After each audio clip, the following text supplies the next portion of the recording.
నమస్కారం. మాది కొబ్బరి మండలం సౌన్లీ అండ్ లింగి విలేజ్ గ్రామము.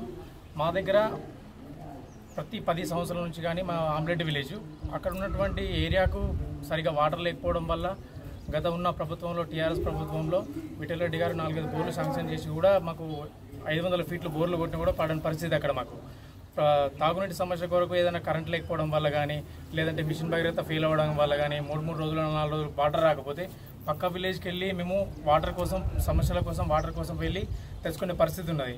అలాంటిది ఏంటంటే బోర్లు కొడితే పడట్లేదని చెప్పి శాశ్వత పరిష్కారం ఎట్లా చేద్దామని చెప్పేసి విఠలరెడ్డి గారు పైన డిస్కస్ చేస్తే సీతక్క గారి ప్రమేయం వల్ల అలాగే మన రేవంత్ రెడ్డి గారి ప్రమేయం వల్ల 10 లక్షల రూపాయలు బోరు శాంక్షన్ చేసి బావుడి కోసం దొవ్వి శాశ్వత పరిష్కారం కోసం పైప్ లైన్ చేస్తే ఒక బావి దొవ్వి పైప్ లైన్ చేసి అట్లయినా కొంచెం సమస్య మంచిగా తీరిపోతున్న ఉద్దేశంతో విఠలరెడ్డి మాకు ఇది సహాయం చేయడం జరిగింది.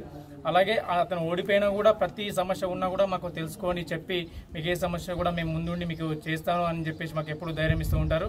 అలాగే సీతక్క గారికి కూడా మినిస్టర్ గారి సీతక్క గారికి ఇలాంటి శాంక్షన్ చేస్తూ ఇంకా వేరే పనులకు కానీ మాకు ముందుండి నడిపి సీజ్ చేసుకుంటారని చెప్పేసి భావిస్తూ విఠలరెడ్డి గారికి అలాగే సీతక్క గారికి రేవంత్ రెడ్డి గారికి కృతజ్ఞతలు తెలియజేస్తున్నాం.